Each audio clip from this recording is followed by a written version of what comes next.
L'heure des vacances a sonné pour les juilletistes. L'école est terminée et le trafic s'annonce donc chargé ce samedi sur les routes du département.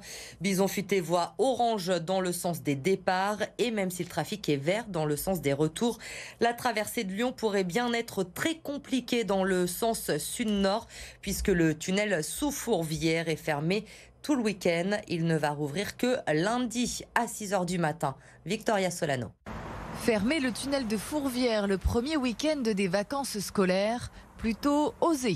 Circulation coupée dans le sens Marseille-Paris, les automobilistes lyonnais sont ravis. Ça veut dire du monde qui va être dans la montée de Choulan et ça va être très difficile pour les usagers locaux ce week-end et encore plus pour les vacanciers qui voudront traverser Lyon. Et en anticipant les travaux, ça n'aurait pas eu lieu, donc c'est vraiment dommage. Il y a souvent des bouchons dans le tunnel de Fourvière et quand c'est la période estivale, c'est particulièrement problématique. Problématique puisque vacanciers et lyonnais sont obligés de faire un détour. J'étais pas au courant et pourtant ça sert pour les Lyonnais de passer d'un côté à un autre, faire tout le tour.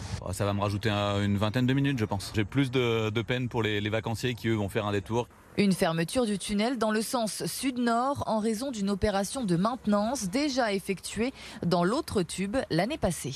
C'est ce week-end où il y a le moins de trafic dans ce sens-là.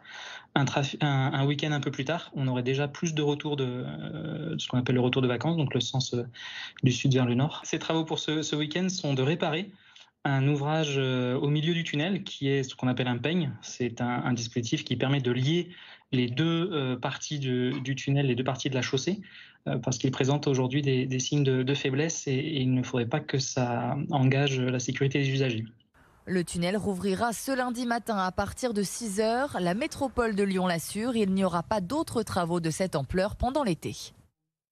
Pour les écoliers du Rhône, ça y est, c'est parti pour 2 mois de vacances. Cette dernière journée était l'occasion, bien sûr, de dire au revoir à la maîtresse, de profiter des copains une dernière fois, de faire des jeux tous ensemble. Une journée qui n'est pas tout à fait comme les autres, avec des enfants qui pensent bien sûr déjà aux vacances qui arrivent. Moi, je vais aller en Bretagne aussi avec maman et papa. Moi, en juillet, je vais faire des soirées pyjama et tout ça. Et en août, je vais plutôt partir, mais je sais pas où. Moi, je vais à l'océan Atlantique. Chaque année, on en a qui pleurent. Bon, je vous cache pas que moi aussi. Quand ils sont tous partis, je verse ma petite larme. Ils le savent pas, mais maintenant ils le sauront.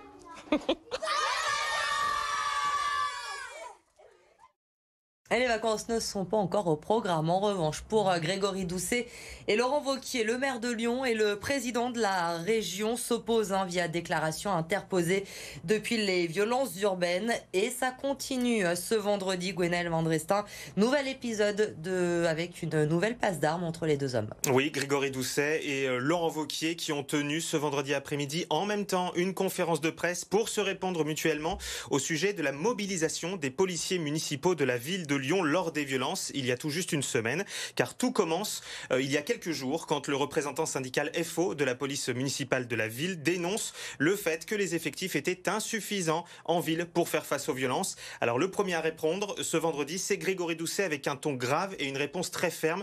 Oui, les effectifs de la ville de Lyon étaient doublés vendredi dernier lors des violences. Les policiers ont subi des tirs de mortier derrière les grilles de l'hôtel de ville et près du pont Lafayette, faisant d'ailleurs un blessé léger parmi les policiers municipaux. Le maire de Lyon qui a pris la défense de ses agents. Écoutez.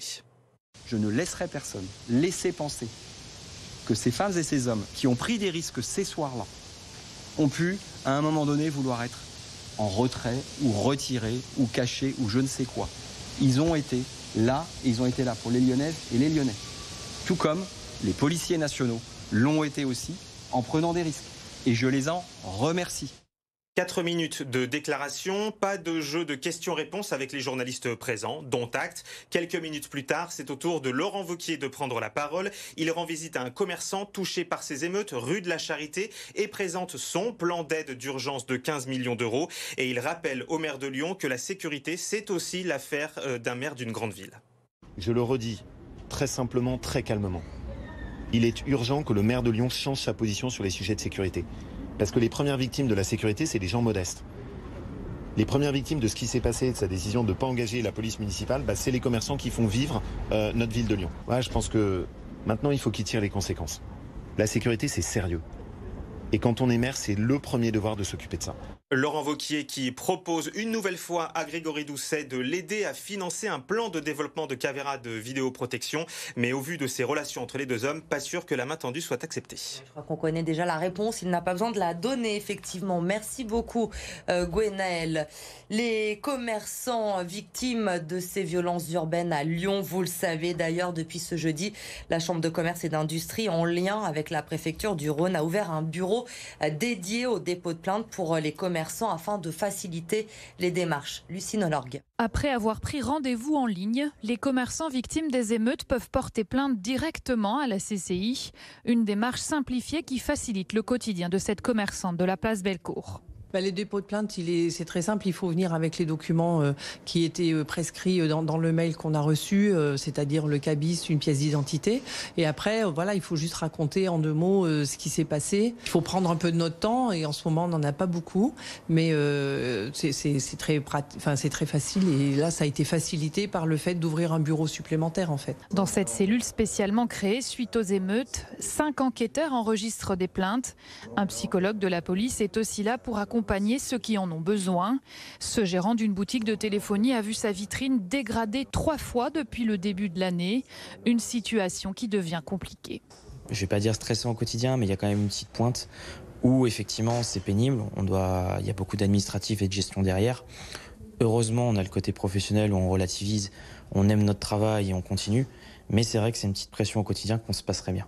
Lors de leur rendez-vous, ces commerçants peuvent aussi échanger avec un conseiller de la CCI. La démarche, c'est une démarche collective parce qu'il y a aussi des conseillers de la CCI qui accompagnent justement pour demander aux commerçants où il en est, de quoi il a besoin. Selon la CCI, à Lyon, 127 commerçants auraient été touchés par des dégradations suite aux violences de la semaine dernière. 10 jours après la mort de Naël, une marche pour la justice est prévue également ce samedi à Vénissieux. Le rendez-vous est donné à 15h à la gare. Plusieurs collectifs, mais aussi des syndicats, des organisations politiques et des associations ont déjà répondu à cet appel. Ils demandent notamment l'abrogation de la loi de 2017 sur l'assouplissement des règles en matière d'usage des armes à feu par les forces de l'ordre. Un mot de sport à présent, une nouvelle recrue pour l'Asvel. Il s'agit de l'Américain Frank Jackson. Avec ses 212 matchs en NBA avec les Pelicans, les Pistons ou encore Utah Jazz, il va apporter bien sûr son expérience à l'équipe, notamment pour les matchs d'Euroleague. Vous l'avez forcément déjà aperçu, le petit train rouge de Lyon qui promène les touristes entre la place des Terreaux et la Croix-Rousse depuis 7 ans maintenant. Il a effectué son dernier trajet ce jeudi soir. Arthur Blé était à bord. Et voilà, c'est parti pour 1 heure de trajet en train dans les rues de Lyon pour redécouvrir notre si belle ville.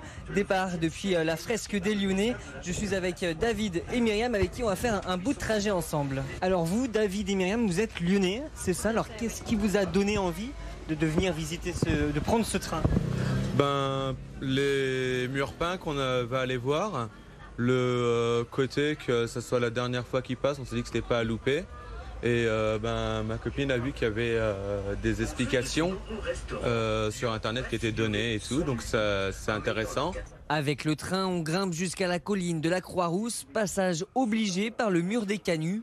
On s'y arrête pour admirer de plus près les peintures. C'est l'occasion pour moi de venir discuter rapidement avec Chester. Chester, c'est lui qui conduit le train, ça fait 6 mois qu'il conduit ce train.